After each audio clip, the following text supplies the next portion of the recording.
la revisión del capítulo de fisiología digestiva. ¿Okay? Dentro del capítulo nos vamos a referir al sistema neuroendocrino que controla la motilidad. Luego veremos las secreciones gastrointestinales, absorción de nutrientes, microbiota intestinal, flora intestinal y luego veremos fisiología hepática. ¿Sí? Esos serán los tópicos. Vamos a iniciar con las hormonas y tejidos gastrointestinales. Este gran capítulo de la medicina se inicia aproximadamente en el año 1903-1905, cuando se descubren en el estudio en el intestino dos hormonas muy importantes, la secretina y la gastrina. Se hicieron preparados de la mucosa del intestino, se hicieron unas preparaciones muy específicas y se veía que esas sustancias que se obtenían de estos lugares, una de ellas estimulaba la secreción gástrica, de ahí el nombre de gastrina. Y el otro, cuando se le inyectaba a los animales, se veía de que había una gran secreción en el tubo digestivo, de ahí el nombre de secretina. Y este es el inicio también de lo que viene a ser la endocrinología. Hasta este entonces la endocrinología no había tenido un buen auge, pero desde el descubrimiento de estas dos hormonas en la parte digestiva, así como se sigue el estudio a todo de las décadas, el intestino y la producción de una gran cantidad de sustancias, acá se abre un brazo de la endocrinología. Bien, ahora, el descubrimiento que se han hecho en todo el tubo digestivo, como ustedes entienden, es bastante amplio. De ahí la gran cantidad de sustancias y los nombres. Si alguien descubría, le ponía un nombre que lógicamente él lo interpretaba. Pero posteriormente ya se han ido ya haciendo congresos, se han estado haciendo ya consensos con la finalidad de determinar la nomenclatura.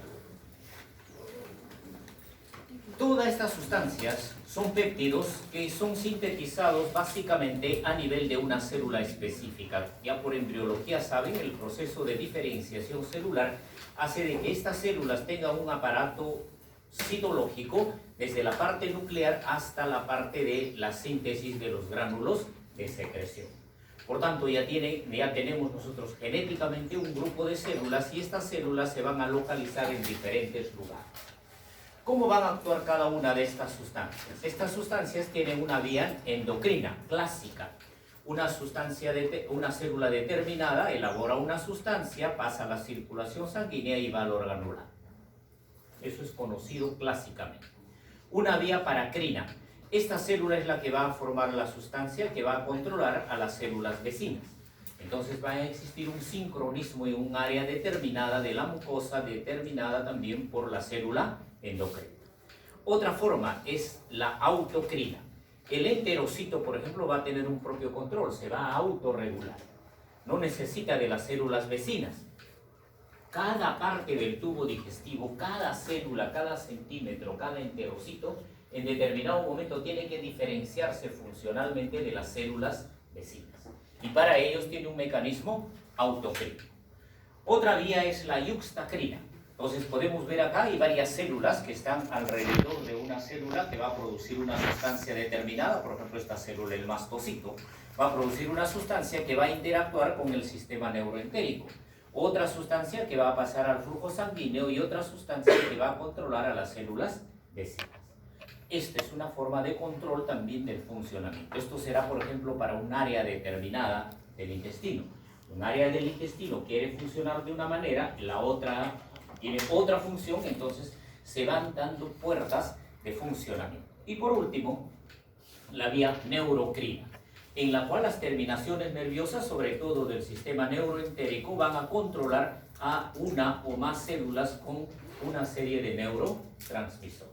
Por tanto, se abre una vía, que lo veremos más adelante, entre el lumen intestinal, el enterocito y el sistema nervioso. Se constituye una red endocrina, neurocrina y una red de células que van a tener un funcionamiento trabajando como aferentes o como eferentes. Todas estas sustancias que nosotros hemos referido, más o menos hasta el día de hoy, son 40 a 50 péptidos diferentes. ¿Okay? ¿Cómo va a funcionar cada uno de ellos? Observen. Algunos tienen una función endocrina propia, única. Otras van a ser neurocrinos, otros paracrinos y otros inmunitarios yuxtacrinos. Entonces van a haber algunas sustancias que tienen todas las funciones. Hay otras que solo trabajan endocrinas. Esta variedad de sincronismo neurohormonal hace de que sean muy difíciles en algunos casos evidenciar la individualización de sus funciones. Y es por ello que en la literatura ustedes van a encontrar, dependiendo de la literatura que revisen, funciones muy complejas de una hormona. ¿Por qué? ¿Cómo sé de que esa sustancia que está con función endocrina, como sé que es neurocrina, paracrina o ioxacrina? Entonces existen marcadores con radioisótopos. Hoy en día la medicina nuclear ha avanzado, entonces ubican la célula de donde viene esa hormona, hacen su seguimiento en el organismo por todo el torrente sanguíneo y ven dónde ha terminado el órgano blanco. Y de esa manera han determinado todas las otras funciones. Por tanto, se puede hacer un seguimiento. Entonces, en la literatura, ya en literatura muy avanzada, van a encontrar ustedes, por ejemplo, que la gastrina tiene funciones pues, en regulación en el corazón. Es cierto, pero su importancia fisiológica es no soslayante. Cada una de estas sustancias, son péptidos, van a tener un tiempo de vida media. Acá tenemos una lista de hormonas y acá tenemos un tiempo de vida media. Observen que algunas pocos minutos, otras hasta un promedio de media hora. Entonces, este periodo de supervivencia modifica también su fisiología. Algunos era fácil de estudiar porque este tiene un tiempo de vida prolongado, en cambio los otros, muy fugaz. Para obviar esto, entonces, se identificaron individualmente cada una de las células que produce una hormona o un péptido determinado. Y ya convencionalmente se les ha dado con una sola letra o acompañadas de letras. Pero la intención del nombre de la hormona es de que esté representada por una célula, por ello le dan el nombre. Por ejemplo, la célula gastrina, eligen la letra G y a esa célula que la produce le llaman la célula G. A la otra ya convencionalmente por costumbre, a la colecistoquinina se le descubrió, la llamaron y así ha quedado ya establecido. Y así sucesivamente ya de manera convencional se ha ido dando la nomenclatura correspondiente. Y noten de que cada péptido tiene una ubicación y tiene una especialización, cada célula en producir un determinado péptido. Si hacemos una breve, digamos así, topografía del tubo digestivo, donde se van a producir las principales hormonas, que estas 5 son las más importantes, podemos observar que en la región del antro se comienza a producir la gastrina y luego a medida que nos vamos alejando del tubo digestivo ya se va produciendo en menor cantidad. En cambio, todas las otras hormonas inician a nivel de la porción inferior, siguen a todo lo largo del tubo digestivo. Otras llegan hasta la válvula ileo-seca. Queremos ver a otras hormonas. Vemos acá también el antro, el duodeno, el yeyuno y el colon. Entonces en el colon también hay hormonas que se van a estar produciendo. Entonces vean, la motilina es una panhormona que está desde el estómago hasta el colon. La sustancia P de igual manera. De una u otra, en mayor concentración en la parte alta, la somatostatina, vean que también es una panhormona. En cambio hay otras hormonas que son muy específicas para cada determinado segmento.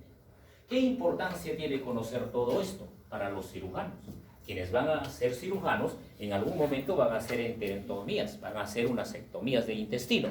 Entonces tendrán que recordar de que si esa parte del intestino están retirando, toda esta producción fisiológica se va a modificar. Y el cirujano entonces tratará de hacer un acto quirúrgico en el cual preserve la mayor cantidad de funciones fisiológicas. De ahí de que hoy en día la técnica quirúrgica se ha hecho bastante sofisticada e incluso ya se tiene la ayuda del robot. ¿Okay? Y el robot hoy en día es el que está operando. Tomemos las más importantes a nivel previo. La gastrina, la secretina, motilina, el polipéptido insulinotrófico dependiente de glucosa. Este nombre rimbombante se debió a que inicialmente hubo una interpretación parcial, digamos, y solamente se le llama el polipéptido inhibidor gástrico. Ese fue su nombre inicial. Pero tenía otra función que era más importante y no lo habían advertido. Y cuando ya se estudió más minuciosamente, como vamos a ver, ya de ahí se determinó el polipéptido insulinotrófico dependiente de glucosa para no modificar la nomenclatura. Y el otro, la colecistoquinina. Y acá vemos los lugares donde se producen, están representados. Por ejemplo, si se produce una distensión en el tubo digestivo, si hay una distensión, esto va a ser un estímulo para la gastrina, y esta gastrina se va a producir desde estos lugares hasta ahí. Los péptidos, si ingerimos una proteína, llega a ser péptido aminoácido, va a tener un estímulo también para la gastrina y va a tener un estímulo para la liberación de colecistoquinina y del hierro. Si se produce el hidrógeno en el estómago, va a inhibir a la gastrina y va a tener un efecto estimulatorio para la secretina. Un estímulo neuronal simpático o parasimpático, dependiendo de ello, producirá la motilina y va a estimular y con un intermediario de la acetilcolina y el polipéptido liberador de la gastrina para a nivel antral liberar la gastrina. Ingerimos glucosa. Detectores de glucosa van a estimular de que en el intestino delgado se produzca mayor cantidad de hierro. Los ácidos grasos van a estimular la producción de colecistoquinina y también del hierro. Entonces estos son los estímulos fisiológicos más importantes y sus funciones. Ahora, a los péptidos se les ha agrupado en familias. ¿Y por qué las familias? Las familias tenemos algo afín, ¿verdad? Ok. Entonces acá, ¿cuál ha sido el criterio? Su estructura. La estructura de la gastrina y la colecistoquinina tienen un gran semejante. Bien, acá podemos ver. Todo esto viene a ser la colecistoquinina con la gastrina. Y este es el segmento que le es común a ambos. Estos 5 aminoácidos unidos al NH2 son común para la colecistoquinina y la gastrina. Entonces son semejantes, son familias, porque comparten un segmento de su estructura. Y este segmento de la estructura que le es común a ambos es el que fisiológicamente es más activo. Por tanto, el resto simplemente será complementario, será un vehículo para que la hormona pueda supervivir. Entonces, con este criterio se han establecido las familias. La familia gastrina colecistoquinina, toda la familia de las secretinas, acá tenemos todos sus componentes, la familia del polipéptido pancreático, polipéptido IE, neuropéptido IE, todas las taquininas, sustancia P, la sustancia K, el polipéptido liberador de gastrina, la somatostatina, que es una sola familia, los diferentes neuropéptidos, el polipéptido relacionado al gen de la calcitonina, las encefalinas, neuropéptido Y, la motilina, polipéptido Y, sustancia P y la sustancia K. Todas estas son familias. Y luego hay un gran grupo de las llamadas factores de crecimiento. En nuestro organismo todas las células tienen un estímulo que van a estar gobernando su ritmo de mitosidad, el ritmo de la apoptosis. Y esos son los factores de crecimiento. Y hay factores de crecimiento para todas las células que están en constante renovación. Este gran factor del crecimiento se da en todas estas células más importantes. Y noten de que va a haber una interacción entre el tubo digestivo, las células epiteliales, las células hemopoyéticas. Y acá tenemos los representantes más importantes de esta gran familia, que es del factor de crecimiento en el tubo digestivo. Bien. Acá tenemos la otra gran familia, el de la secretina, el polipéptido intestinal vasoactivo, el polipéptido insulinotrófico dependiente de glucosa y el glucagón. Acá vemos cada uno su estructura con sus aminoácidos y acá tenemos representados los aminoácidos que comparten conjuntamente con la secretina. Por eso son familias y tienen funciones más o menos semejantes. Por tanto, las hormonas más importantes, gastrina, colecistoquinina, secretina, el polipéptido insulinotrófico dependiente de glucosa y la motilina, van a tener una acción determinada. Acá tenemos diferentes funciones fisiológicas y vemos en las cuales va a estimular o va a haber un efecto inhibitorio. Pueden observar que en esta sábana, ¿no?, constantemente están actuando los inhibitorios y hay algunos lugares que no responden a estímulos. Está en la secreción ácida, en el vaciamiento gástrico, secreción pancreática, la contracción de la vesícula, la motilidad intestinal, la liberación de insulina, el mecanismo del crecimiento de la mucosa y el crecimiento también del páncreas. Todos estos conceptos, todas estas hormonas son importantes hoy en día y recobran principal interés por la famosa cirugía bariátrica. La obesidad es la enfermedad del siglo. Por tanto, la diabetes mellitus está que nos arrasa. Es la enfermedad emergente más peligrosa. Hace 20, 25 años eran las enfermedades infecciosas. Las hemos controlado. Pero hoy en día la diabetes es un problema médico muy serio. Y muchos de ellos tienen que ver con el juego de estas hormonas. Y en el trayecto, la medicina ha ido aprendiendo. Al inicio, una técnica quirúrgica aparentemente era buena, pero después ha sido evaluada, cuáles son sus resultados, se han modificado y hoy en día la cirugía bariátrica está sufriendo lo mismo. Antes a ningún ser humano se le había hecho la cirugía bariátrica, no sabíamos cómo se iban a adaptar su sistema hormonal, su sistema cardiovascular, su sistema nervioso e incluso la parte emocional. ¿Okay? Imagínense una persona que pesa 180 kilos, después de un año va a pesar 80 kilos, emocionalmente va a tener un impacto muy importante, no solo para él, sino también para la parte que le forma su entorno. Entonces, hoy en día se están revisando con mayor minuciosidad el rol que les decía. Porque en la cirugía bariátrica, al inicio, aparentemente se veía el objetivo bajar de peso. Se cumplió ese objetivo. Pero muchos pacientes tenían ya otros trastornos, que si no los hubiesen operado, no lo hubiesen tenido. Entonces, hoy en día la cirugía bariátrica está variando con sus técnicas para evitar esos problemas que al inicio se tenían. Y muchos de ellos son por función netamente hormonal. Bien. Péptidos más importantes, la gastrina. Desde el punto de vista fisiológico nos interesa, estimula la secreción ácida. Ya veremos todos los mecanismos de secreción ácida cuando estudiemos secreciones. Y otro efecto muy importante es que estimula el crecimiento celular. Este hecho de la gastrina tiene que ver de igual manera con la farmacología. Muchos de ustedes habrán escuchado y algunos probablemente lo están consumiendo, el omeprazol, la ranitidina, cualesquiera de los bloqueadores de los ácidos. Cuando nosotros bloqueamos el ácido, estamos aumentando la producción de gastrina sérica. Y si aumentamos la gastrina sérica, ¿cómo estarán estas funciones? También van a ser estimuladas. Por ejemplo, si un paciente tiene un riesgo de crecimiento celular rápido en el colon y está tomando omeprazol, mayor gastrina, el tumor de colon va a crecer más rápido. Entonces, por eso hay que tener cuidado cuando se utilizan los medicamentos. Y siempre a los pacientes y nosotros tenemos que entender perfectamente, no hay medicamento ideal. Todo medicamento tiene sus efectos colaterales. ¿Okay? Bien. Entonces, por este factor, por esto que tiene el crecimiento celular, cuando se da inadecuadamente el omeprazol, en lugares donde existe inicialmente predisposición, va a favorecer el crecimiento, la proliferación y el tumor. Y hoy día al omeprazol se le está encontrando también otras funciones muy comunes, por ejemplo, lo que es la confusión mental.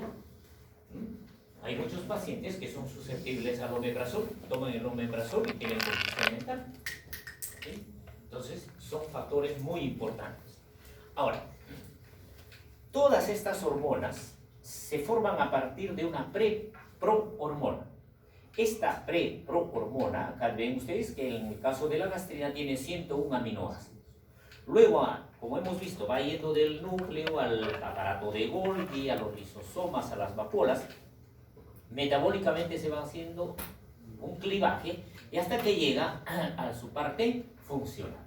En la gastrina, la G17 es la que fisiológicamente tiene mejor actividad, lo cual no significa que las otras no tengan, sí lo tienen, pero es menos trascendente.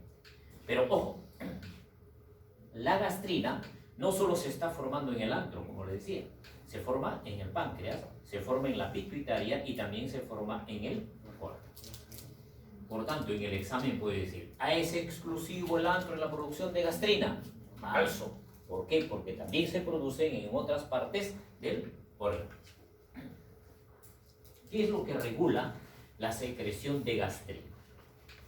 Una dieta hiperproteica, sobre todo cuando tiene fenilalanina y triptófano. Bueno, acá tenemos los alimentos de origen marino, ¿okay? Donde tienen gran cantidad de estos aminoácidos. Si ingerimos una dieta muy proteica, vamos a estimular la producción de ácido. Y consumimos mucha proteína. ¿Cuál es nuestra necesidad de producción de consumo de proteína? 0,8 por peso. De 0,8 a 1 gramo por kilo de peso. ¿Ok? A ver, usted ha ido a un restaurante, cualesquiera de esos, que venden las churrasquerías, etc. ¿Y cuánto nos ofrecen de una presa? 250 gramos. ¿Ok? 250 gramos es para nosotros insuficiente o es que súper suficiente. Es para comerlo entre 3 personas. Entonces estamos alimentándonos mal. ¿Se dan cuenta? Miren, por ese simple hecho, ahí estamos mal. Entonces, al consumir estos aminoácidos en exceso, vamos a tener una mayor producción de ácido. Bien. Ahora, ¿cuál es el otro factor? Comida ficticia. ¿A qué llamamos comida ficticia? Es un alimento o una sustancia que masticamos, hacemos la deglución, pero evitamos que llegue al estómago. Entonces, de forma así, si se quiere, folclórica, común y cotidiana, todos sabemos de que el masticar el chicle es remedar una comida ficticia. Aparte de ello, algunos psiquiatras dicen que son aquellos que mastican chicle, tienen complejo de rumiantes. ¿Ok? Bien. Por eso, cualquier coincidencia es pura casualidad. Comida ficticia. Por tanto, esos hechos de masticar y no pasar el alimento también produce mayor cantidad de ácido. Calcio. El consumo excesivo de calcio también estimula la producción. Magnesio. La hipoglicemia. ¿Okay? Entonces, muchos diabéticos, cuando se pasan de la dosis de insulina, entonces van a producir más ácido y van a tener riesgo de hacer úlceras o gastritis. La hipoglicemia, la distensión del antro y el fondo. Dice distensión, pero ¿cómo podemos distender el estómago? Con líquidos, con sólidos o con gases. Por tanto, si a alguien le administro un gas al abdomen, ese gas al distender produce ácido. Pregunta de examen. De los siguientes elementos, uno no estimula la producción de ácido. La mayoría pensaba que el aire administrado al estómago no estimulaba la producción de ácido. Sí produce, porque produce distensión. Por ello, las personas que son ansiosas degluten la famosa aerofagia, distiende el abdomen y producen mayor cantidad de ácido. ¿Bien? Las sales biliares. ¿En el estómago hay sales biliares? No. ¿Y por qué no hay en el estómago? Porque la desembocadura está en la segunda porción y el píloro es el gran guardián del estómago para que no le llegue las sales biliares. ¿Qué sucede si el píloro es disfuncional? Va a favorecer el reflujo duodeno gástrico. ¿Y la sal biliar en el estómago qué va a producir? Va a producir un proceso de saponificación porque va a llevar a una alcalinización. Y el proceso de saponificación va a dañar a las membranas de las células gástricas. Y va a producir una inflamación y si es intenso va a producir una ulceración. Por tanto, las úlceras del estómago no siempre solo van a ser por ácido, sino que también pueden ser por un álcali, en este caso llamada las sales biliares. Y esto es fundamental. ¿Por qué? Porque hay muchos pacientes, ¿no?, que dicen, tengo gastritis. Viene el médico, uno le da el omeprazol, va donde el otro médico, ese médico no sabe, yo le doy lansoprazol, el tercero, ese no sabe, yo le doy pantoprazol. Se va donde el otro y dice, no, te han dado, yo te doy el último que ha aparecido, el Bonapresan. Y sigue igualito. ¿Qué pasa con este paciente? ¿Qué pasó con su gastritis? Y tiene demostrado ahí en una endoscopía de que tiene gastritis. Pero no se han fijado ustedes en el reporte que tiene que decir si es una gastritis ácida o biliar. Y en la endoscopía se tiene que reportar. Quienes hacemos endoscopía tenemos que decir, la mucoso, ¿qué aspecto tiene? ¿Normal o tiene aspecto bilioso? Si tiene aspecto bilioso, es lógico, es obvio que este paciente tiene mucho reflujo, entonces su daño va a ser doble, por ácido y por sal biliar. Y cuando solo se trata el ácido, la sal biliar sigue haciendo daño y no le vamos a corregir al paciente su gastritis. En este caso se añade una sustancia, un medicamento para neutralizar las sales biliares y el paciente va a tener un gran alivio. ¿Sí? El café. El café tiene, hasta donde tengo información, tiene más o menos 100 diferentes flavonoides. Uno de los más importantes es la cafeína. Esta cafeína además tiene otros efectos, diferentes de los flavonoides. Entonces estimula la producción de ácido. Entonces hay que limitar el consumo de café. La epinefrina. ¿Por qué la epinefrina va a estimular la producción de gastrina? Porque hay receptores, como lo veremos en la secreción gástrica, para epinefrina. Este descubrimiento se hizo, por ejemplo, ya que está reciente acá los Panamericanos, en muchos de estos eventos, los atletas que hacían esfuerzos extenuantes, llámese pues 20 kilómetros, 15 kilómetros correr, al final de la carrera muchos terminaban en el hospital con hemorragia digestiva. Entonces se fue investigando qué es lo que sucedía con estos atletas. Incluso se sospechaba de dopajes y todo lo demás, ¿no? Pero posteriormente se descubrió de que cuando nosotros tenemos un esfuerzo físico muy intenso, estamos sometidos a un estrés tan intenso como es la situación de correr en los fondistas, el estómago llega a un momento de hipoxia. Y esa hipoxia, cuando se prolonga, anoxia, muerte celular rápida y sangrado. Entonces todos dijeron, semejante a lo que le ocurre a un paciente crítico en las unidades de cuidados intensivos. Este paciente de cuidados intensivos tiene una infección, tiene un trauma muy severo, esto lo lleva a trastornos de la circulación, lo lleva a una hipovolemia, lo lleva a una hipotensión arterial, esto a una hipoperfusión, a una hipoxia, una anoxia y sangrado. Por ello es de que a estos pacientes hay que recomendarles de cuál va a ser su riesgo de que puedan sangrar después de un evento de estos por la epinefrina. ¿Okay? A nuestra famosa y representante Melchor le ocurrió una vez en Brasil, ¿no? Donde hizo un esfuerzo ya demasiado para ganar y le valió el triunfo, el mérito deportivo, pero también le costó su salud. ¿Okay? Por eso es importante este hecho recordar. El etanol, ya casi no les voy a hablar. Acá, como dicen, la pera se cae madura. ¿Okay? Por error, por obligación, por compromiso, lo que sea, cuando consumimos el etanol vamos a producir más gastrina. ¿Okay? El daño es directo. Y el factor liberador de la gastrina, que es por estímulo nervioso. Y esto es lo que les decía. Miren, la gastrina va a tener efecto en el esófago, en todo el estómago, en el intestino delgado, en el páncreas, en la vesícula biliar. Estas sí son funciones que producen verdaderamente, pero no tienen mayor trascendencia cuando se evalúa desde el punto de vista fisiológico o patológico. La colecistoquinina, que es de la propia familia, está en neuronas del sistema nervioso central, en el sistema nervioso periférico y en los plexos mientéricos, o sea, en todo el sistema nervioso. Se origina a partir de una pre-pro-colecistoquinina y la más funcional es la fisiológica, es la colecistoquinina 8. Lo mismo su otra familia, la pre-progastrina, la más importante, la secretina 10-27. ¿Para qué sirve? ¿Qué funciones tiene la colecistoquinina?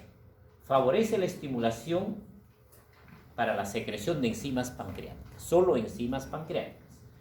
Contrae la vesícula biliar, relaja el esfínter de Oddi, retarda el vaciamiento gástrico, induce la saciedad y tiene el mismo efecto, crecimiento de células acinas. Veamos cómo gobierna la vesícula biliar en su vaciamiento. Acá tenemos los mililitros del contenido de la vesícula hasta 40 y acá vamos a ver cómo es la curva del vaciamiento de la vesícula con una dieta normal. Entonces vamos a medir la colecistoquinina sérica y vamos a medir en el tiempo. Se da una dieta fisiológica y más o menos alrededor de los 30 minutos comienza a alcanzar un pico muy alto la colecistoquinina. Luego, más o menos hasta los 60 minutos, comienza a descender y luego hace una segunda onda muy pequeña. Estos niveles de la colecistoquinina vamos a ver cómo coincide con el vaciamiento gástrico. vemos de que el pico de la colecistoquinina coincide con el inicio del vaciamiento gástrico, que comienza a ser más intenso y llegó al vaciamiento basal. Colecistoquinina más alta, vaciamiento más rápido; colecistoquinina más baja, vaciamiento más lento. Ahora, vamos a administrar colecistoquinina en medicina. Vamos a infundir colecistoquinina hasta los niveles fisiológicos y lo vamos a mantener ahí por infusión. Vamos a medir cómo es el vaciamiento de la vesícula gástrica. Vamos a ver que vesícula biliar. Vamos a ver que la vesícula biliar en su curva de vaciamiento no mejora en relación al hecho fisiológico, a pesar que los niveles de colecistoquinina están muy altos. ¿Por qué no hay una respuesta acá? Estímulo-respuesta. Mayor nivel, más rápido sería el vaciamiento, porque ya sabemos de que todas las hormonas actúan sobre receptores. Entonces la vesícula biliar tiene una cantidad de receptores para estos niveles séricos de colecistoquinina. Luego de ahí esos receptores van a ocupar y no van a abandonar su lugar hasta que la vesícula biliar constantemente sea evacuada. Y por más colecistoquinina que tenga, como ya no hay receptores, no puede mejorar el vaciamiento de la vesícula biliar. El otro, en cuanto se refiere a la saciedad, ¿ok? Hay muchos casos en los cuales los pacientes son obesos. ¿Por qué? Ingieren el alimento y el tubo digestivo tiene que producir una cantidad de colecistoquinina para avisar al hipotálamo y decirle: pon el freno a la ingesta de alimento. Pero recuerden que al hipotálamo le llegan muchísimas vías que van a favorecer el apetito y otras que van a inhibir. Si le falta la vía de colecistoquinina que viene del intestino, el hipotálamo no va a poder frenar el apetito, por más que todos los demás estén funcionando adecuadamente. Por tanto, cuando alguien tiene un problema en la ingesta excesiva de alimentos, no solo hay que evaluar la parte nerviosa, no solo hay que evaluar las otras hormonas, sino que también hay que ver la colecistoquinina que viene del intestino. A muchos de estos pacientes que se les ha detectado, se ve la deficiencia, se les administra colecistoquinina y se controla perfectamente el apetito. Los otros péptidos, la secretina, como su nombre lo dice, es un gran estímulo de secretor de hidroelectrolitos, tanto pancreático a nivel biliar. Inhibe la secreción de ácido y estimula la secreción del pepsi. Otra hormona, la neurotensina, esto nada más va a estimular la secreción pancreática y favorece la vasodilatación. La somatostatina, acá tenemos. La somatostatina es un gran inhibidor de motilidad y de secreción. Esta fisiología que tiene la somatostatina permitió utilizar su análogo, o sea, el producto farmacológico, en la pancreatitis aguda. En un grupo de pancreatitis aguda en el cual necesitamos de que el páncreas esté en reposo, la somatostatina nos puede ayudar grandemente. ¿Por qué? Porque inhibe la secreción gástrica, pancreática, biliar, intestinal, inhibe la motilidad, inhibe la absorción de algunos aminoácidos, calcio, agua, carbohidratos y ácidos, y disminuye el flujo sanguíneo esplácnico. ¿Bien? Entonces, esto le permite a la somatostatina, sus hechos fisiológicos, por ejemplo, servir también para un hecho farmacológico como es en la pancreatitis. El polipéptido intestinal vasoactivo es más o menos, va a buscar el equilibrio con la somatostatina. Entre ellos van a regular la secreción y la absorción. Entonces son dos hormonas que van a trabajar más o menos de forma sincrónica. Mientras uno va disminuyendo el flujo, el otro produce, por ejemplo, vasodilatación. Si hay vasodilatación, va a aumentar el flujo en el área esplácnica. Y acá tenemos en resumen todas las funciones de la colecistoquinina, el de la somatostatina, perdón. Va a controlar funcionamiento hepático de la vesícula biliar, va a tener una actividad a nivel intestinal, a nivel colónico, también va a regular el crecimiento o el trofismo de la mucosa. ¿Sí? Tiene un efecto en todo el tubo digestivo. El polipéptido insulinotrófico dependiente de glucosa. ¿Por qué se llama dependiente de glucosa? Porque si nosotros no ingerimos por vía oral la glucosa, no va a producirse esta hormona. ¿Cómo demuestro? Muy sencillo, le aplico endovenoso glucosa y no voy a encontrar elevación del polipéptido insulinotrófico. ¿Okay? Por eso es muy importante. Entonces, acá el estímulo tiene que ser fisiológico. Muchos monoglicéridos, que son ácidos grasos, van a estimular la liberación o secreción del polipéptido insulinotrófico. La misma glucosa y estos aminoácidos son los que van a favorecer su secreción. Ahora, este polipéptido insulinotrófico es otro estimulante de las células beta para producir insulina. Por tanto, muchos diabéticos son así porque esta hormona les está fallando. Y no es la célula beta la que esté fallando, la célula beta está a la espera del estímulo. Pero como no le llega este estímulo, entonces la célula beta no puede elevar su producción de insulina.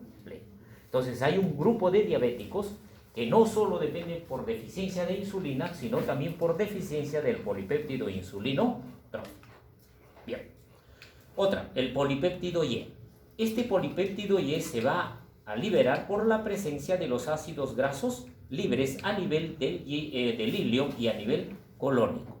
Pasan a la circulación sanguínea, retardan la producción de ácido, van a enlentecer el vaciamiento gástrico, van a disminuir la secreción pancreática y van a hacer más lento el tránsito intestinal, tanto a nivel del intestino delgado como a nivel del colon.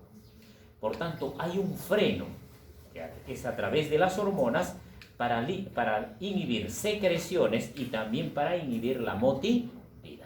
Entonces hay un sincronismo de tránsito a todo lo largo del tubo digestivo.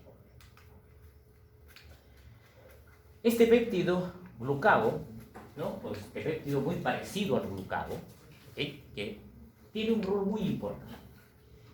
Es la incretina más potente, es decir, es uno de los estimulantes del apetito más importantes que conocemos en fisiología.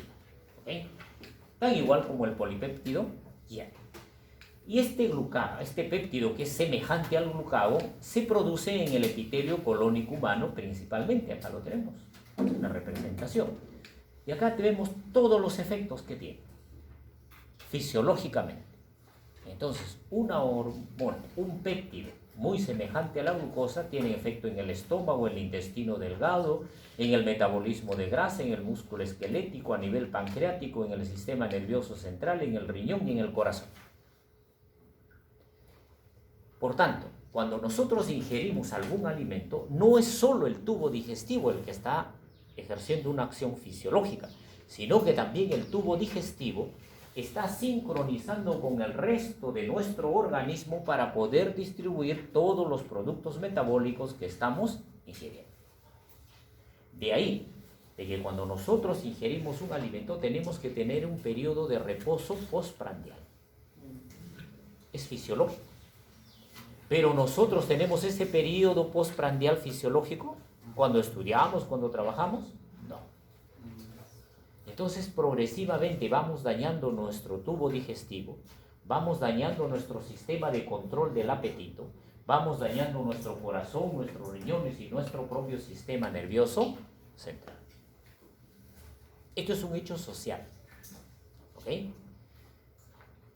Si ustedes recuerdan, con los abuelos o con los bisabuelos, la famosa cena o la famosa sobremesa.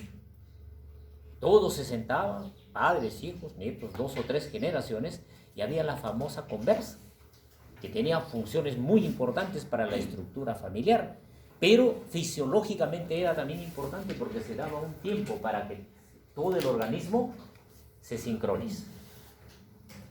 ¿Cuánto de vida tuvieron los abuelos si no se murieron por accidente o una enfermedad infecciosa que podía fácilmente controlar? 90 años. Hoy día vemos nuestros padres, nuestros abuelos llegan 90, 95 años con facilidad. Pero la generación que venía, ¿no? Los otros eran de la chacra a la olla. Nosotros somos de la chacra McDonald's, ¿no? De ahí a nuestro estómago. Nuestra salud se está perjudicando porque no respetamos estos hechos fisiológicos. ¿Y qué estamos modificando? Nuestro reloj biológico. Si alguien puede decir, no, el ser humano se adapta, sí, pero hay un rango. Pero el rango que nosotros estamos utilizando es muy riesgoso. En resumen, las principales hormonas, la gastrina, regula el crecimiento, el trofismo de toda la mucosa gastrointestinal, estimula la secreción de ácido. La colecistoquinina regula la secreción pancreática, contracción de la vesícula biliar, el trofismo del páncreas, va a disminuir el vaciamiento gástrico y va a estimular la secreción pancreática. La secretina inhibe la secreción de ácido, estimula el trofismo pancreático, estimula la secreción pancreática, estimula el bicarbonato en la bilis. El polipéptido insulinotrófico dependiente de glucosa únicamente va a tener como efecto favorecer la liberación de insulina. Y hasta acá esta primera parte. ¿Tiene alguna pregunta antes?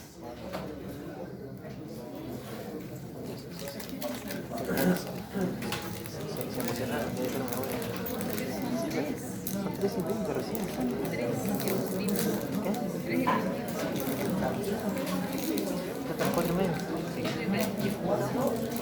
Bien. Veamos otro tópico que es el sistema neuroentérico.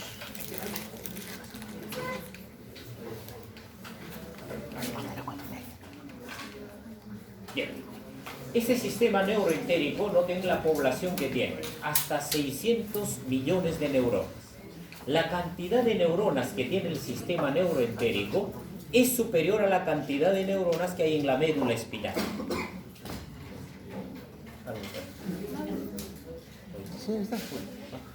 Bien. Entonces, sabemos, esto es un recuerdo nada más de histología, que tenemos los plexos subserosos, muscular profundo, el mientérico y el submucoso. Estos plexos nerviosos son los que van a controlar la motilidad, la secreción, la absorción, la función inmunológica y la interacción con la microbiota. Este sistema es autónomo. Por el sistema neuroentérico, en algunos libros ustedes van a leer que es el mini cerebro intestinal. Y este mini cerebro intestinal está distribuido, los dos plexos más importantes, el mientérico y el submucoso, a todo lo largo del tubo digestivo. Noten, el plexo submucoso es muy abundante a nivel intestinal, del intestino delgado. ¿Okay? El plexo mientérico más o menos se distribuye a todo lo largo del tubo digestivo. Entonces, la función de motilidad, la función de secreción, de absorción, van a estar sincrónicamente trabajando no solo en un segmento del tubo digestivo, sino que también interactuando con segmentos más distales, porque se van a establecer circuitos. Así como en el sistema nervioso central hay los ganglios basales, etcétera, etcétera, que ustedes bien ya conocen, cada uno de estos ganglios nerviosos, en este caso llamamos ganglios entéricos porque estamos estudiando el sistema neuroentérico, hay neuronas. En cada ganglio hasta 100 somas neuronales. Y vean ustedes, si nosotros tomamos por superficie, por centímetro cuadrado, de 1000 a 1500 somas neuronales. Van a tener una envoltura, la lámina basal, acá ven, la lámina basal. Van a tener la irrigación muy semejante a la del cerebro. ¿Cómo se irriga el cerebro? A través de la barrera hematoencefálica. Acá existe la barrera hematoganglionar. Y podemos observar que el capilar no está en contacto directo con las neuronas, sino de que hay una membrana basal y existen las células gliales que están rodeando a las neuronas. Por eso se llama mini cerebro intestinal, porque tiene un mecanismo de funcionamiento, de protección y un mecanismo de elaboración de información muy semejante a la del cerebro. Es autónomo, puede trabajar independientemente del cerebro, pero también es sincrónico, porque puede interactuar con el sistema simpático y parasimpático. Acá las neuronas son muy complejas. Entonces, hay un hecho muy importante. Cada plexo y cada tipo de neurona tiene un tipo de neurotransmisor, ¿okay? Que va a estar muy relacionado con su función. Entonces, en el plexo mientérico, por ejemplo, las neuronas motoras estimulatorias pueden producir acetilcolina, sustancia P, neuroquinina. Las inhibitorias pueden producir uno o más neurotransmisores. Hay neuronas que son ascendentes y descendentes para sincronizar los segmentos, pueden ser una o dos. Hay neuronas sensoriales, que fundamentalmente van a estar relacionados con la sustancia P. Lo mismo en el plexo submucoso, hay neuronas secretomotoras no colinérgicas, las colinérgicas y también sensoriales. Entonces, tienen toda esa capacidad. Cada tipo de neurona tiene uno o más neurotransmisores y tiene una función muy específica. Entonces, esto le da gran capacidad a que todas estas neuronas, cuando trabajan en conjunto, realicen funciones dentro de un mismo segmento o se estén comunicando con los segmentos supra e infraestructurales. Los neurotransmisores, cualesquiera de ellos que tengan, tienen una función con el sistema neuroentérico en relación con el sistema simpático y parasimpático, o pueden también tener una función independiente. Entonces, esto le hace pues un gran abanico de conexiones para regular todas las funciones del tubo digestivo. Acá ejemplo. Tomemos la norepinefrina con neuronas adrenérgicas. Va a producir relajación del músculo liso, va a favorecer la contracción de los esfínteres y va a aumentar la secreción salival. Entonces, vean, controla función motora y también regula función salival, colocados estructuralmente en lugares muy distantes, pero fisiológicamente muy importantes. Porque dependiendo de la producción de saliva, entonces vamos a tener nosotros una deglución, etcétera, etcétera. Entonces, de ahí de que pueden ver ustedes cualesquiera de estos péptidos pueden actuar en un lugar próximo o pueden actuar en un lugar muy lejano porque